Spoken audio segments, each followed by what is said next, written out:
عليكم، أتمنى أن تكونوا بأفضل حال وأنتم تشاهدون هذا الفيديو. في عالم التعليم الحصول على أعلى الدرجات يعد هدفا يسعى إليه الجميع. لتحقيق ذلك من المهم اتباع خطوات فعالة وسريعة، فعندما يتعلق الأمر بتحقيق النجاح الأكاديمي تفعل أي شيء لتكون متميزا. اليوم سوف أشارك معكم خطوات لتكونوا متميزين وتنالون أعلى الدرجات في أي مستوى كنتم فيه.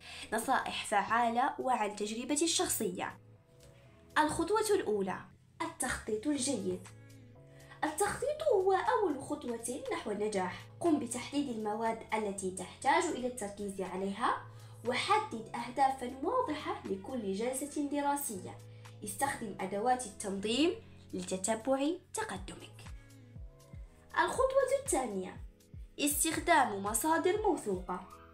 اختر مصادر تتمتع بمصداقية عالية في مجالك الدراسي. تأكد من أن المعلومات المأخوذة حديثة وذات صلة بالشيء الذي تدرسه، لتجنب التكرار والاعتماد على المعلومات الخاطئة.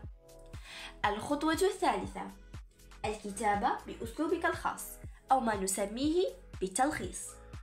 حاول أن تلخص دروسك بطريقة مختصرة، معتمدا على الخطاطات الذهنية والعوارض، متجنبا الفقرات الطويلة، وهكذا ستسهل عليك عملية المراجعة وعملية الحفظ. الخطوة الرابعة: وضع جدول زمني للدراسة. واحدة من أهم الخطوات لتحقيق أعلى العلامات هي وضع جدول زمني تحدد فيه أوقات الدراسة وأوقات الراحة. تقسم فيه المواد الدراسية إلى أجزاء صغيرة، وتحدد أوقات محددة لكل منها. التزم بهذا الجدول لتحافظ على سير دراستك بشكل منتظم. الخطوة الخامسة: طلب المساعدة عند الحاجة.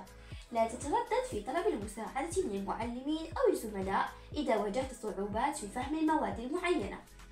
قد تقدم مناقشات المجموعة فهما أدقا وتساعدك على التغلب على تحديات الدراسة. هذه كانت هنا نصائحنا لنساعدكم لتحقيق فعالية أكبر. تذكر أن الحصول على أعلى الدرجات يعتمد على الالتزام بالخطوات الفعالة والموثوقة بسرعة، والاجتهاد والتخطيط السليم يمكنان من إحداث فرق كبير من النتائج الأكاديمية.